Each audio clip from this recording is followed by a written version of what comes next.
Olá, Petrópolis. Olá, assinante do canal 10 da Rede Petrópolis de televisão. Olá, internauta do Facebook, do YouTube, das demais redes sociais. Começando mais um programa da série Dossiê História, um programa eminentemente cultural. Programação transmitida ao vivo pelo canal 10 da Tech Cable, da Rede Petrópolis Televisão, que agora tem um nome, ao invés de rede, é TV Petrópolis. Nossas reprises são aos domingos, a partir de 9 horas da manhã. Além do sinal Tech Cable, você poderá assistir nossa programação em tempo real pelo Facebook, na página da Rede Petrópolis Televisão ou TV Petrópolis. Digite Rede Petrópolis Televisão no campo de busca do Face e acesse a nossa página. Agora eu acredito que seja TV Petrópolis. Para você que já está ligado em nossa programação pelo Facebook, dê um alô para nós e faça seus comentários e críticas. Ela será sempre bem-vinda e é muito importante para o aperfeiçoamento do nosso programa. Será um prazer tê-los conosco em permanente diálogo e não esqueça de deixar o seu like se você gostou da nossa programação. Nossa programação também já transmitida encontra-se na nossa página no YouTube, Dossiê História. É só clicar lá no campo de pesquisa e vai direto ao ícone e lá você encontrará a nossa programação, toda ela em ordem cronológica, são programação.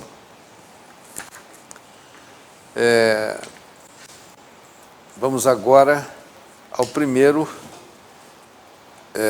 item de hoje. Hoje, dia 22 de janeiro de 2020. 2020, ano 2020, 22º dia. Teremos ainda mais 344 dias neste ano para o seu término. Sempre lembrando que nós estamos no ano bissexto. Então, é um dia a mais, ao invés de 365, são 366 dias. O tempo não para e nós vamos em frente. Muito bem, vamos então ao primeiro item do nosso programa, o pensamento do dia. Patrick Dimitruk. Nós vamos apresentar agora essa imagem de uma matilha. E o Patrick Dimitruk coloca para nós como é a formação racional e instintiva, instintiva da matilha de lobos, né? É o chamado exemplo dos lobos. Você verifica lá naquele círculo amarelo que os 3 primeiros lobos da frente são os mais velhos ou os doentes e marcam o ritmo do grupo. Eles são seguidos pelos 5 mais fortes. Observe que logo atrás dele, uma pequena distância, tem 5 lobos. Aqueles lobos são os mais fortes, que os defenderão, ou seja, aqueles doentes que estão na frente, ou velhos, eles atacarão qualquer ameaça que se aproximar daqueles mais fracos que estão ali. Inclusive de um ataque de surpresa. No centro, seguem os demais membros, quer dizer, grosso ali no centro. 5 mais fortes da matilha já estão posicionados atrás e protegerão o grupo maior em caso de ameaça. E, por último, sozinho, lá atrás, distante, onde está a seta azul, segue o lobo alfa. Esse lobo alfa é o líder, é aquele que conduz os destinos da matilha e é o responsável pela ordem na alcateia.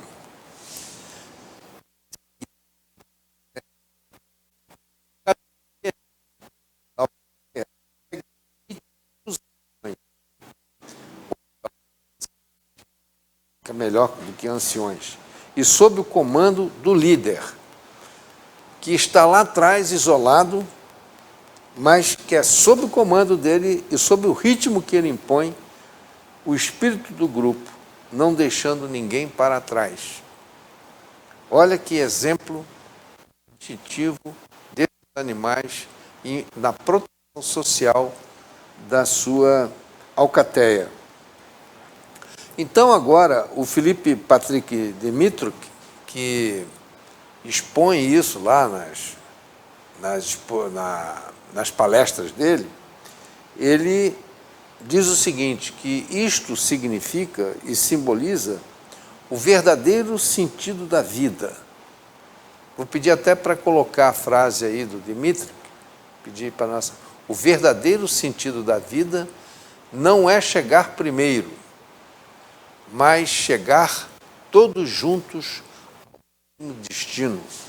Então, esse é o objetivo deste grupo de lobos.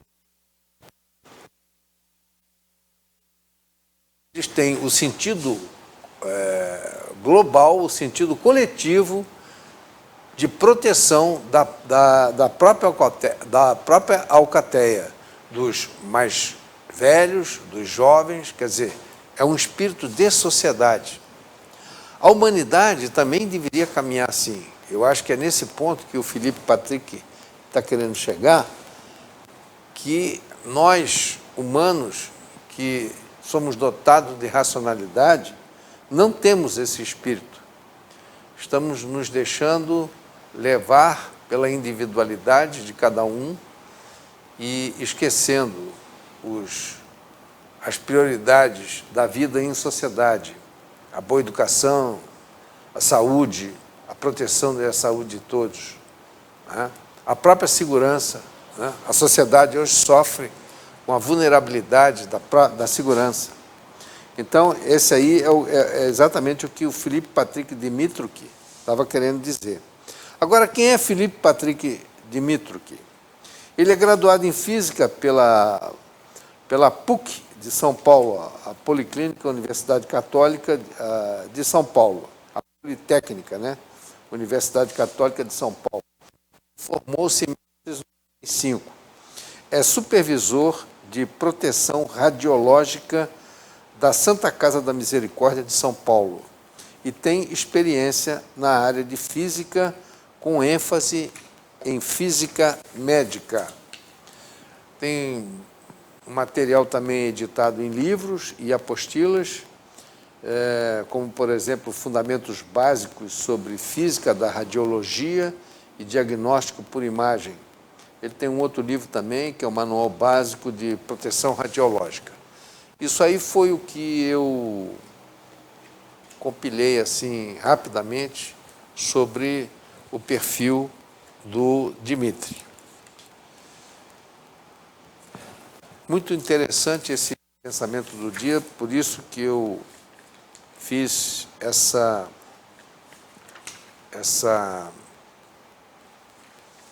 colocação hoje aqui. Philippe Patrick Dmytryk. Muito bem, então vamos agora ao dia 22 de janeiro na história e eu vou pedir a nossa vinheta.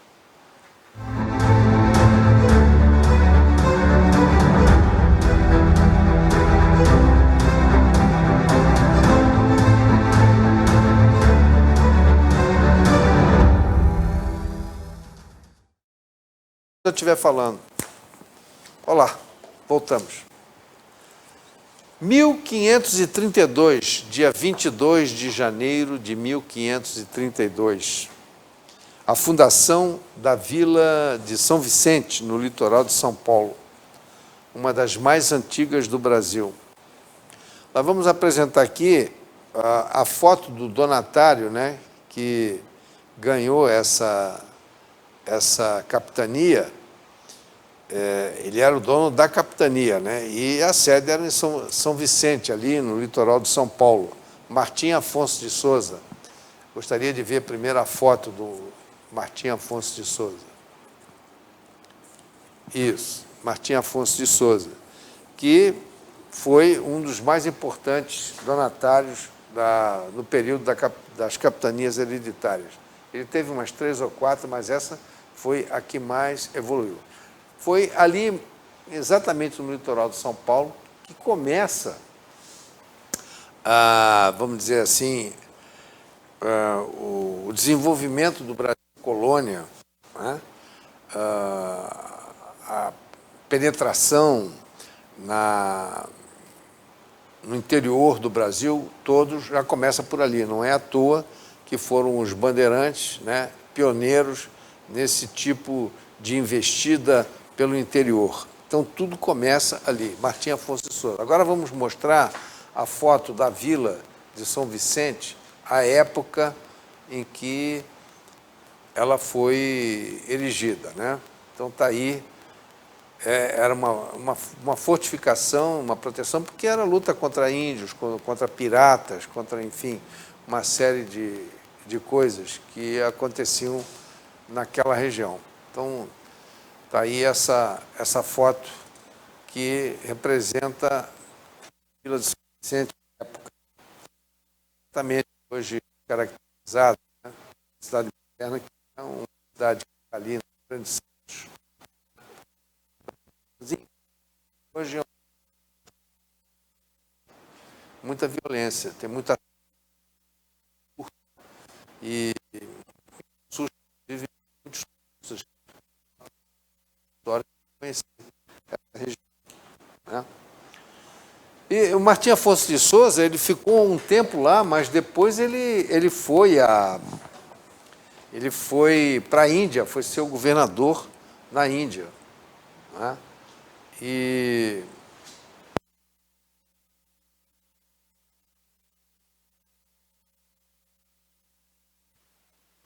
nós estamos numa fase em que o Brasil, descoberto em 1500, só a partir de 1530 é que o Reino de Portugal se preocupou com a exploração do Brasil, porque toda Portugal da época estava voltada para a Índia. O caminho das Índias era o caminho da riqueza, era a perspectiva de riqueza para Portugal. Então, por isso que atrasaram o desenvolvimento da colônia, do Brasil colônia, em função da carreira das Índias, porque se achava que lá é que estava a riqueza que iria fazer Portugal uma grande nação, quando, na realidade, o potencial estava aqui. Esse atraso custou, e nós pagamos com juros e correção monetária até hoje, o atraso e a hesitação do reino português em explorar o Brasil naquela ocasião em que ele foi fundado a partir de 1500. Quando nós começamos a pensar em Brasil em 1532, quando se fundou a Vila de São Vicente, as colônias espanholas, o território da América espanhola, já tinha até universidade. Já tinha universidade da América Central, já tinha universidade do Peru, enfim, já tinha havido já um desenvolvimento cultural muito grande nas colônias espanholas da América. Nós pagamos esse preço até do analfabetismo e da falta de cultura pelo atraso, porque nós só fomos pensar em universidade 100, 200 anos depois. Em 1808, continuando aqui, né, seguindo no tempo, o dia 22 de janeiro de 1808, isso é uma data para realmente marcar. É a chegada da família real portuguesa ao Brasil. A saída da corte de Lisboa para o Brasil, no meu modo de entender, foi uma estratégia. Eu me recuso a pensar que a família real portuguesa fugiu. Essa expressão, a fuga da família real para o Brasil, é uma expressão que eu não utilizo, não gosto de utilizar e acho ela injusta, porque, na realidade, o regente Dom João, na época, príncipe, ainda ele não era o rei de Portugal, mas sim o regente, sua mãe estava afastada do trono por doença mental, ele assumiu a regência do reino. E ele conseguiu cozinhar o Napoleão Bonaparte durante um bom tempo. E foi exatamente em cima dessa estratégia dele, de cozinhar o Napoleão Bonaparte, é que o Napoleão acabou no final dizendo que quem me derrotou foi João VI. Porque a inteligência de Dom João VI em se colocar, em fingir que estava com a França e, ao mesmo tempo, negociando com a Inglaterra por trás, ganhando tempo, foi exatamente o que causou. Agora, só houve um problema aí, é que Portugal, naquele momento, o serviço de inteligência português falhou porque não verificou que as forças que invadiriam Portugal, via Espanha, estavam enfraquecidas. Quando eles chegaram lá, chegaram enfraquecidos. Mas aí a família real já tinha se afastado, porque eles partiram da premissa de que viria um grande exército francês para dominar. E eles não tinham como, naquele momento, ter uma força militar plausível e capaz de se defrontar com o exército francês. O mesmo exército francês que derrotou toda a Europa, que invadiu a Rússia. Lembre-se que, nesse período, Napoleão já estava dentro da Rússia, né? Já tinha chegado às portas de Moscou. Então, até onde pôde Dom João VI, com aquele reino pequenininho, sem ter força armada compatível, e negociando com os ingleses, que sempre ajudaram tradicionalmente os portugueses, ele acabou saindo de lá. E quando saiu, levou toda a corte, quer dizer, houve uma programação de saída com antecedência. Aquela biblioteca toda que tinha lá, em Portugal, veio para cá, junto com a família real, e aqui ficou. Hoje, o acervo que veio com Dom João VI está lá na Biblioteca Nacional, ali na Cinelândia. Olha lá aquele acervo todo. Então, e foi para nós brasileiros de hoje uma herança gratificante essa de Dom João VI, que foi o nosso primeiro rei, né? Porque ele chegou aqui e declarou o Brasil, elevou da categoria de vice-reino a Reino Unido, passamos a ser reino, né? E aí o Brasil mudou, houve melhorias, né? Vamos ver aqui algumas fotos. A chegada dele na Bahia, vou pedir para mostrar a foto aí da chegada dele na Bahia, né? Essa é a foto da chegada dele na Bahia. Tem mais fotos aí, por favor. Ó, chegada em Salvador, no dia 22 de janeiro. Mais uma foto, vamos lá. Agora aí já é a chegada, um mês ou dois, eu acho que foi em abril, que ele chegou no Rio de Janeiro. Chegou no Rio de Janeiro. Então, essa estampa aí era como era a Praça 15 naquela época. Depois ela evoluiu para esse padrão aí, porque Dom João estava hospedado ali na Praça 15, e todo o Rio de Janeiro começou a se formar a partir dali, né? E mais uma foto aí, por favor. Essa foto já é de 1818, o que mostra a transformação daquela região. Quer dizer, as obras de melhoria do Rio de Janeiro já começavam a aparecer já em 1818, ou seja, 10 anos depois da estadia deles no Rio de Janeiro. Agora, por que a capital? Pode trazer a imagem para mim, por favor, na câmera curta. Aqui, por favor, na câmera curta. Por que é importante a figura de Dom João VI para nós? Porque ele não só desenvolveu o Brasil, elevando a nossa condição a reino, quando ele voltou para Portugal, nós fatalmente não perderíamos essa condição de Reino Unido, ficaríamos mais ou menos como é hoje o Canadá, a Austrália, se não fosse a teimosia das cortes, que eram cortes revolucionárias e que transformaram Portugal numa monarquia liberal, mas tiraram praticamente toda a autoridade do rei. E essas cortes não viam com bons olhos a presença de Dom Pedro I aqui, e nem tampouco a condição de Reino Unido. Eles queriam que o Brasil voltasse a ser colônia. E isso foi que provocou a nossa independência. Bom, vamos ficar por aqui nessa história. Vamos agora avançar mais um pouquinho no tempo e vamos a 1905, Domingo Sangrento em São Petersburgo, início da Revolução de 1905. Essa Revolução de 1905, ela tem um nome, chama-se a Manifestação de Capon. Ela ocorreu no dia 22 de janeiro de 1905, na cidade de São Petersburgo, na Rússia.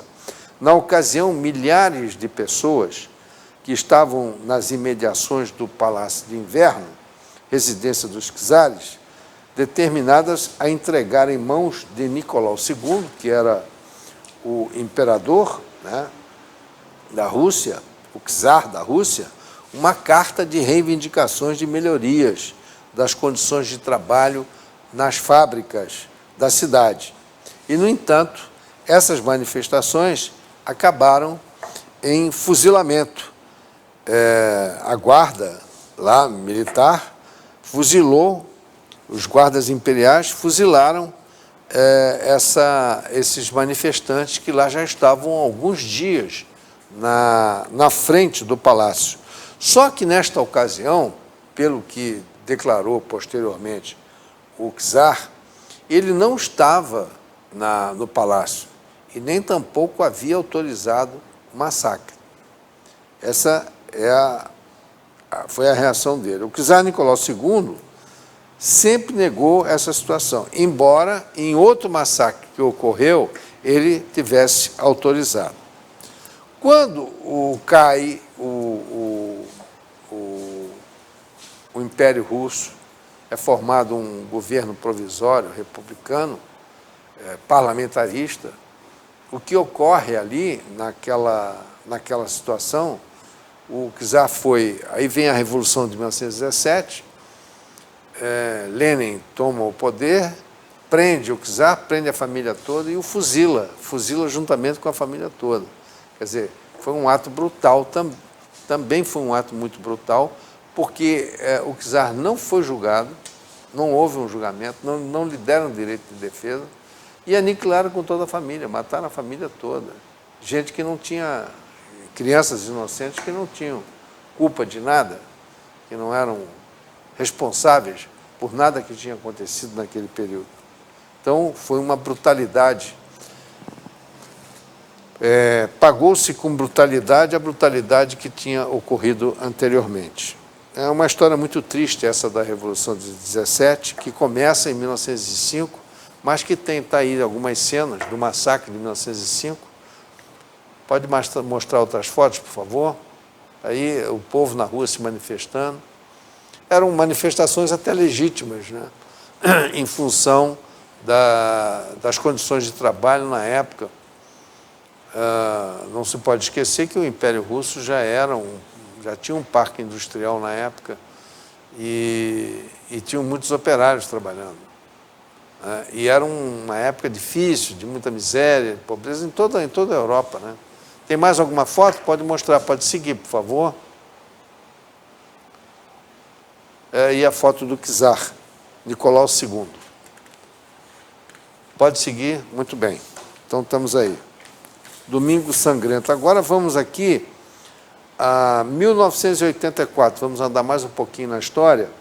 A Apple Macintosh. Vamos tratar um pouco de tecnologia da informação. Apple Macintosh, o primeiro computador de consumo a popularizar o mouse do computador e a interferência gráfica do utilizador. Esse aí, estou na dúvida se esse é o primeiro. Mostra o outro para mim, por favor. Quero ver se... esse aí foi o primeiro. Esse aí. Apresentado durante um comercial de televisão do Super Bowl 18.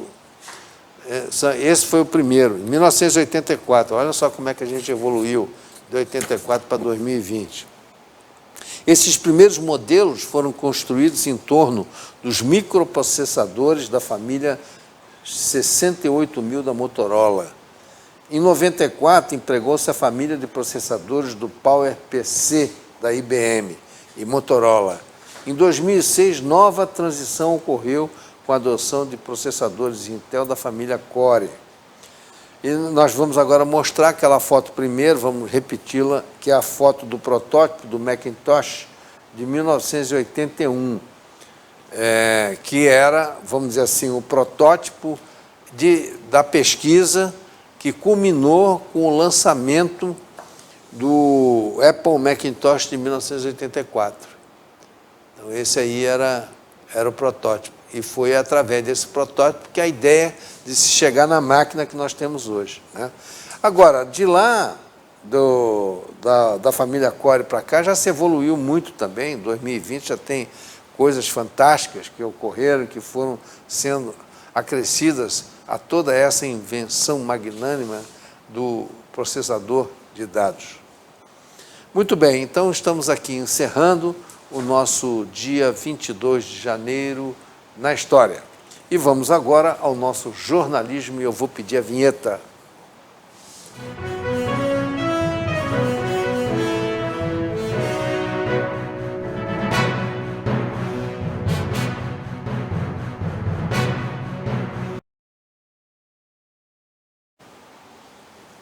Muito bem, senador Plínio Valério, que não é um senador do PSL, nem um senador ligado ao presidente Bolsonaro.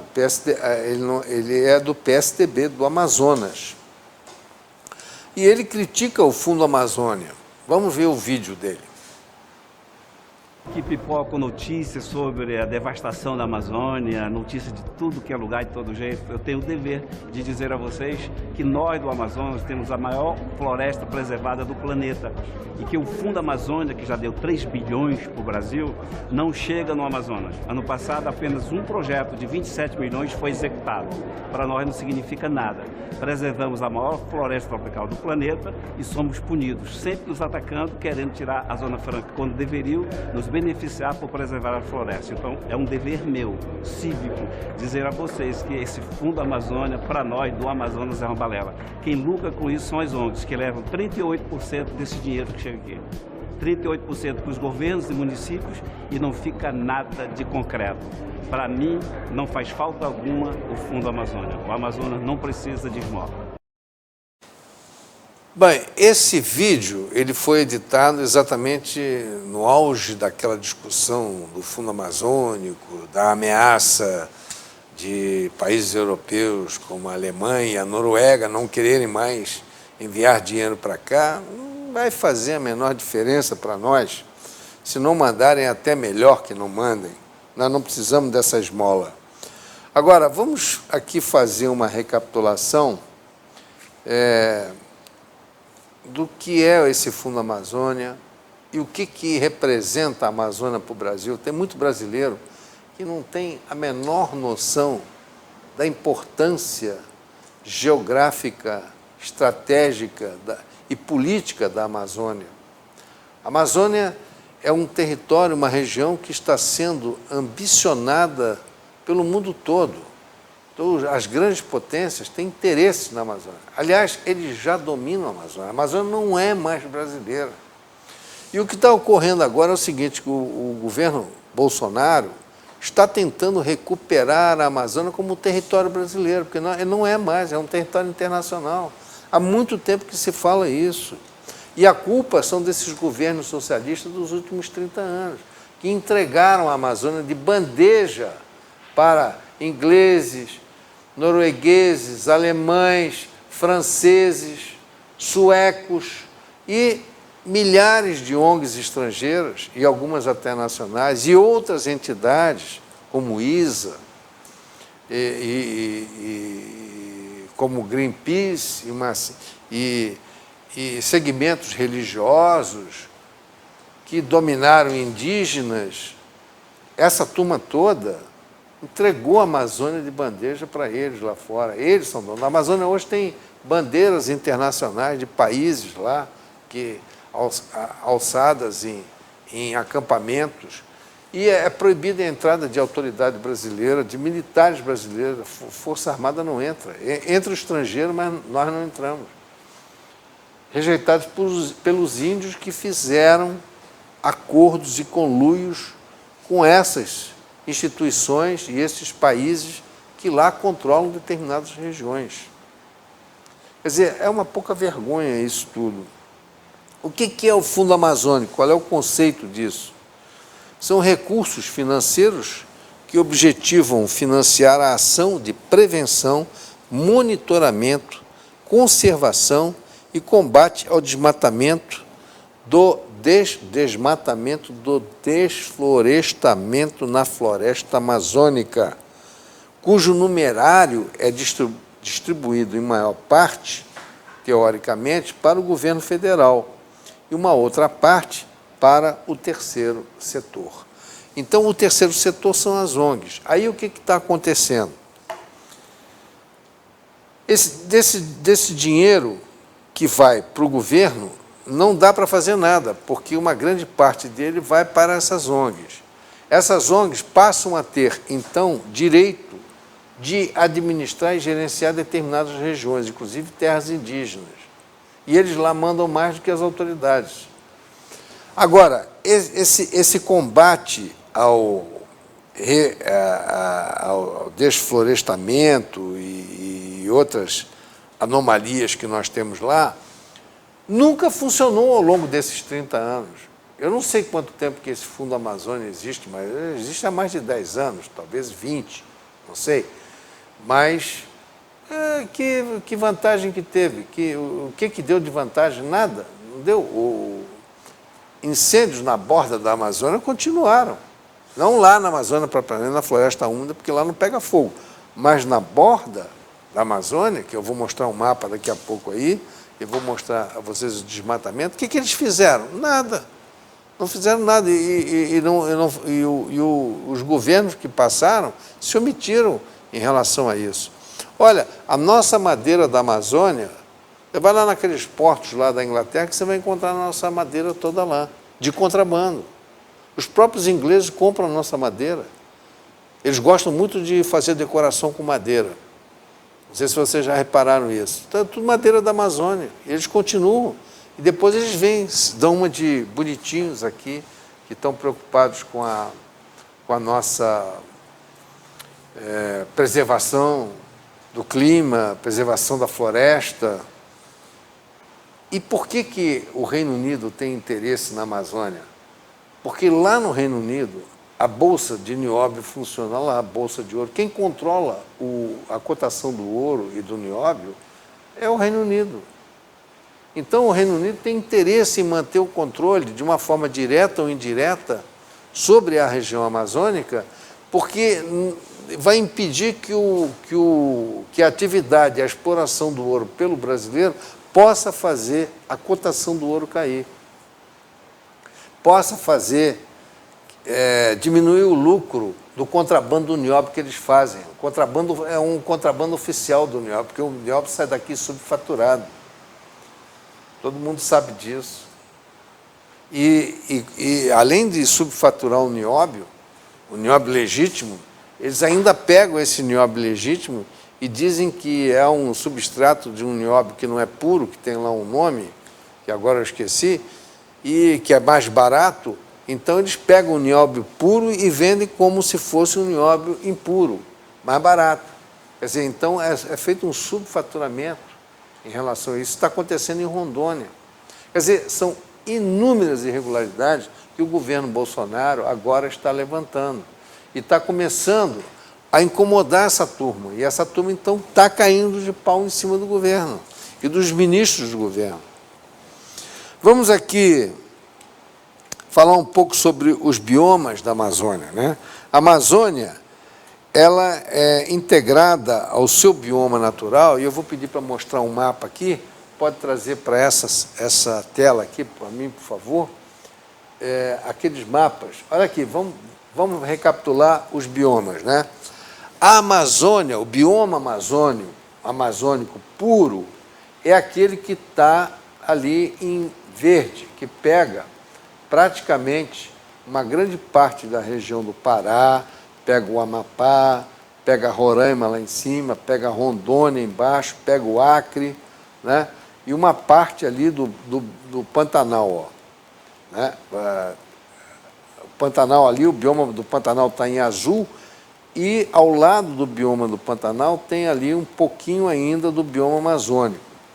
Você tem, depois, no Mato Grosso e em Goiás, você tem o bioma do Cerrado, e tem lá no Nordeste o bioma da Caatinga. E aqui embaixo, esses são os biomas do Brasil, né?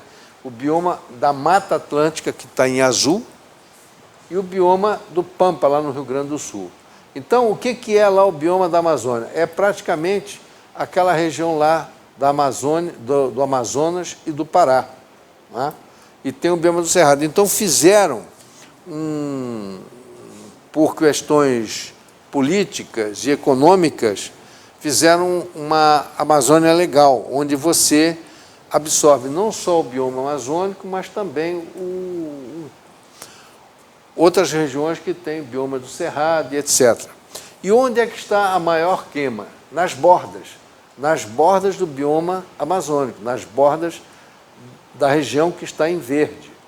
É ali onde mais se queimou, porque ali tem os campos, tem florestas menos densas, e tem cidades, tem povoamento, então eles foram comendo as bordas e transformando aquilo em campos, né, de cultivo de gado e outros cultivos também, como a soja, enfim, produtos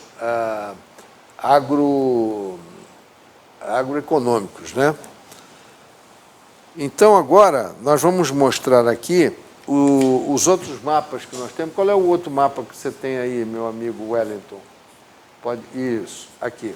Esse mapa mostra o que é a Amazônia Legal. A Amazônia Legal é formada por esses 9 países. Então, você tem lá o Pará, o Amazonas, Roraima, Amapá, uma parte do Maranhão, que está no Nordeste, né, que está lá na região da Caatinga, também faz parte da... O Maranhão, inclusive, entrou por uma influência política, né, do Sarney, que era o presidente da República. Ele botou uma parte do Maranhão lá para se beneficiar de alguns incentivos fiscais e algumas isenções em benefício do Maranhão. Mas o Maranhão, mesmo assim, com ele, o presidente continua pobre, uma miséria, porque eles roubaram tudo do Maranhão.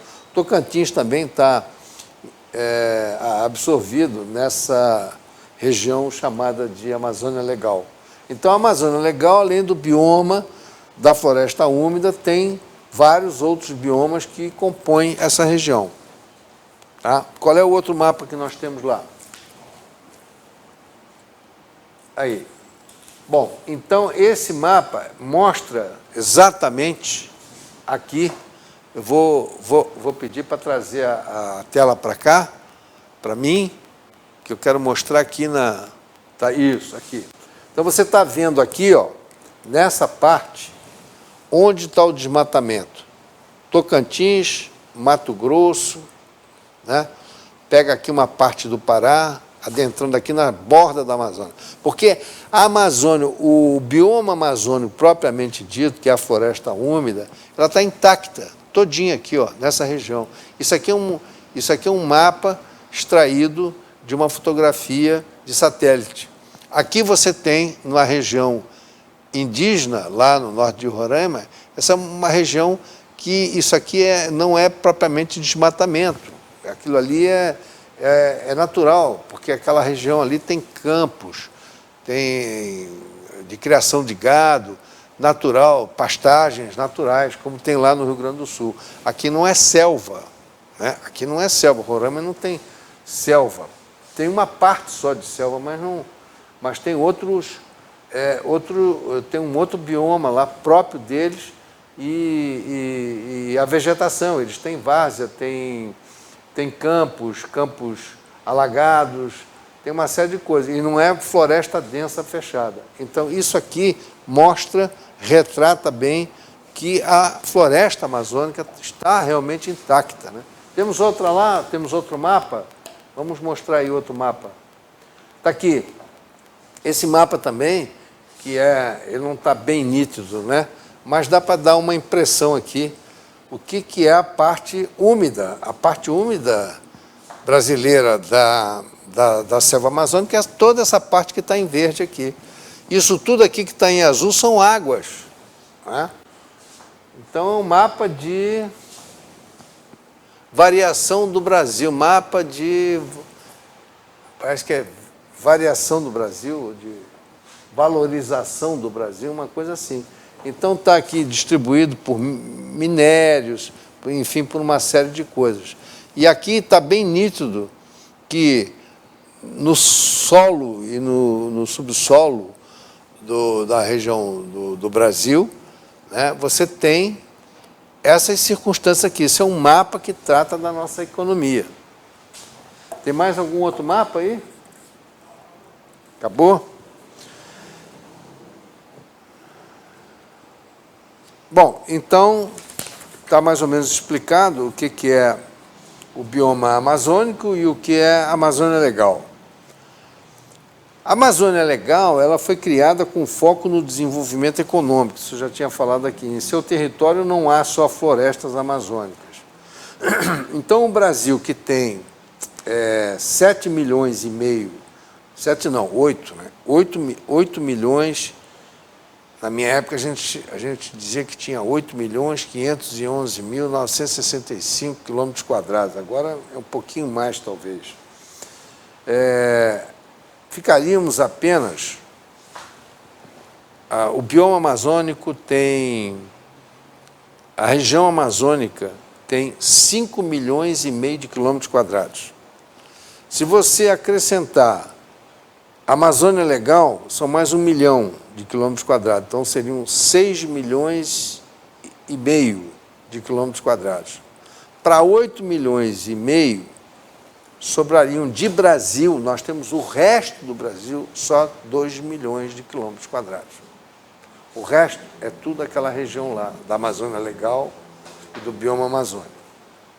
Ora, por que o Bolsonaro, o governo Bolsonaro, está criando essa celeuma toda, criando aqui um fundo, agora o Conselho da Amazônia está sendo criado, e o governo Bolsonaro está tentando fazer uma nova política indigenista, tentando resgatar as áreas que nós perdemos, porque a Amazônia hoje, como eu falei no início, essa região amazônica, nós não temos mais o controle político sobre essa região.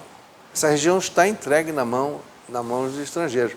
E as Nações Unidas declararam que a Amazônia é um patrimônio da humanidade. E, assim, dizendo, ela cria uma série de ingerências sobre essa região que tiram a nossa autonomia, que tira a nossa capacidade de ter totalmente a região como uma região brasileira, nacional. Então, a luta que está se travando hoje é para resgatar e para afastar essas influências malignas e externas que estão a dominar a Amazônia. E, para isso, é um embate muito grande. Nós estamos brigando com uma briga de gente grande. E o governo Bolsonaro anunciou a criação do Conselho da Amazônia, que é uma tentativa de devolver ao nosso país a independência e afastar essa influência estrangeira, integrando a região novamente ao território nacional. A região amazônica, eu posso afirmar a vocês que ela não pertence ao Brasil do ponto de vista gerencial, do ponto de vista político. Ela pode ser do ponto de vista teórico, do ponto de vista geográfico. No mapa, apresenta lá o Brasil, mas eles também já nem reconhecem os estrangeiros, principalmente países europeus, potências estrangeiras, não reconhecem aquela região como uma região mais do Brasil, e sim uma região do mundo, da humanidade. Entendeu agora como é o golpe que está sendo dado? Na época de Fernando Henrique, na época de Collor, na época de Lula, na época de Dilma, se abriu demais para que entidades estrangeiras tivessem essa influência aqui, porque eles não queriam contrariar. Por que não queriam contrariar? Porque essas instituições que pressionaram os governos brasileiros são instituições de cunho socialista, de esquerda, e aliados desses governos. E esse governo não iria contrariar socialistas, Fernando Henrique entregou tudo de bandeja para eles. Depois o Lula veio e continuou entregando. E assim por diante. Essa é a situação do Brasil. Então agora nós estamos tentando recuperar esse território com autonomia e total independência e jurisdição brasileira, né? Jurisdição política e administrativa do Brasil sobre toda a região. Muitos desses índios que estão lá fora, aliados aí com o presidente da França, etc., tal, têm negociatas com eles lá. Eles venderam o Brasil, venderam todos os territórios indígenas lá para fora. Essa é uma realidade inexorável do Brasil. Bom, agora vamos ao final do nosso programa e eu vou trazer um último tema jornalístico. Hoje nós não vamos ter entrevista, já estou chegando no final do governo. Então vamos à segunda parte do Desconstruindo Paulo Freire. Na semana, a segunda parte, né, hoje, que é uma análise do o jornalista Rodrigo Constantino, que desconstrói essa imagem de Paulo Freire. E na semana passada nós tínhamos apresentado a primeira parte desse vídeo. Então, como nós fizemos um corte no meio de um raciocínio dele, só para lembrar, o que ele vai começar falando aí é uma conclusão do que ele estava dizendo antes, que foi passado no primeiro vídeo, antes do corte da primeira parte. É que o texto de Paulo Freire, ele estava dizendo lá, não tem fundamento nem tampouco nexo. É apenas um jogo de palavras ininteligível para confundir. E aí o Constantino diz, se criticá-los, porque você não está entendendo, porque é rebuscado mesmo e é feito para não entender, os adeptos de Paulo Freire alegam que aqueles que não entenderam é porque não estão com um nível intelectual apropriado, ou, em outras palavras, né? Seriam burros e idiotas porque não entenderam o palavreado rebuscado de Paulo Freire. E chamam de limitados intelectualmente, né? Agora, peça uma explicação a esse pessoal da esquerda, é o que o Constantino diz, né? E eles acabam saindo pela tangente e nada explicam. Então vamos a essa segunda parte do vídeo, que começa exatamente nesta conclusão aí. Vamos lá, Rodrigo Constantino. Se você espremer e cobrar deles, adeptos de Paulo Freire, que expliquem de forma objetiva o que ele está querendo dizer com esse palavrado todo, com essa verborragia toda, vão sair pela tangente, porque não quer dizer absolutamente nada. Nos achamos ao nível do mundo e não apenas do Brasil, de tal maneira submetidos ao comando da malvadez da ética do mercado, que me parece ser pouco tudo o que façamos na defesa e na prática da ética universal do ser humano. Não podemos nos assumir como sujeitos da procura, da decisão, da ruptura, da opção, como sujeitos históricos transformadores, a não ser assumindo-nos como sujeitos éticos. Ética, para ele, é sinônimo de ser um militante revolucionário da causa comunista contra a lógica do mercado. Isso é Paulo Freire. Aliás, ele é adorado não pelo seu método de pedagogia, que não é adotado em lugar nenhum do mundo. Ele é adorado porque era um comunista, assim como o Oscar Niemeyer.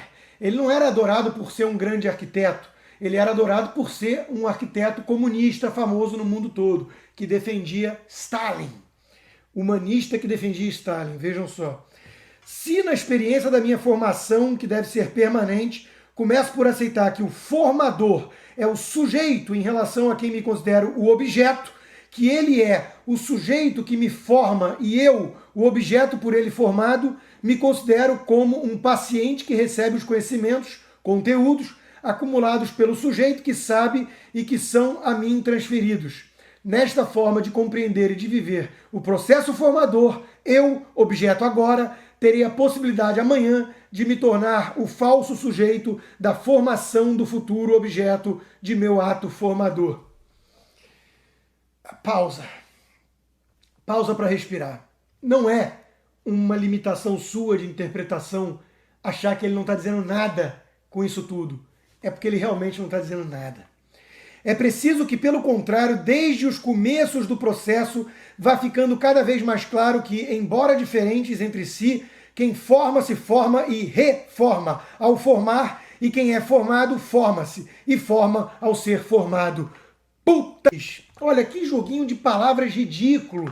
Parece aqueles psis lacanianos que ficam o tempo inteiro brincando com as palavras e não querem dizer nada com elas. Eu recomendo como antídoto a isso, esse excelente livro da historiadora Gertrude Himmelfarb, onde ela ataca justamente essa brincadeira de quem brinca com palavras, né, flerta com o abismo, achando que pode reinterpretá-las ao seu bel prazer, ignorando a verdade objetiva. Por falar em verdade, só na verdade quem pensa certo, mesmo que às vezes pense errado, é quem pode ensinar e pensar certo. E uma das condições necessárias a pensar certo é não estarmos demasiado certos de nossas certezas. Parece que ele estava da dele. Por isso é que o pensar certo, ao lado sempre da pureza e necessariamente distante do puritanismo, rigorosamente ético e gerador de boniteza, me parece inconciliável com a desvergonha da arrogância de quem se acha cheia ou cheio de si mesmo. Além de ridículo, a formação dessa frase é incoerente e hipócrita, porque ele se acha cheio de si, cheio de certeza, é o grande pedagogo, é o ensinador do mundo, que está dando lições a todos os outros, inclusive reverenciado como guru pelos seus adeptos. Ele, que era o humilde ensinador da sabedoria mundial e universal. A docência de ciência e a pesquisa indiocotomizáveis são, assim, práticas requeridas por esses momentos do ciclo gnoseológico. E aí, essa frase, essa simples frase, é suficiente para fazer um bando de idiota ficar babando de admiração pela sabedoria, pseudo-sabedoria do seu guru, que não quis dizer absolutamente nada com isso. Bom, tá aí. Então essa é a segunda parte. Na semana que vem nós faremos a terceira parte. Só para acrescentar uma coisa, o Oscar Niemeyer, que é um arquiteto consagrado no mundo inteiro, foi muito ajudado pelo Juscelino, que também era outro comunista disfarçado, né, incubado. E Oscar Niemeyer, ele nasceu nos idos de 1900, quer dizer, ele tinha 17 anos quando estourou a Revolução Comunista. A União Soviética foi formada em 1922, ele já era adulto, tinha 21, 22 anos de idade. Ele acompanhou isso tudo, se tornou comunista jovenzinho. E lá ele viu a Revolução sangrenta, mataram muita gente. Então ele dizia, eu cansei de ouvir ele falando na televisão, que o Brasil tinha que ter uma revolução sangrenta, que tinha que morrer gente e tal, para o país se recuperar. Isso era Oscar Niemeyer. Oscar Niemeyer. Então, dentre os militares, o conceito que se tem de Oscar Niemeyer, e alguns intelectuais brasileiros também têm esse conceito, e eu também tenho, é o conceito do seguinte: Oscar Niemeyer ele é um fenômeno da natureza, porque ele é 50% gênio e 50% idiota, imbecil. Esse é Oscar Niemeyer, porque a esquerda e o comunismo imbeciliza as pessoas. Todo esquerdista, todo comunista, ele é um imbecil, ele é um idiota. Uma boa noite para vocês, até a semana que vem. E não esqueçam, nossa reprise, domingo, às 9 horas da manhã. Até lá!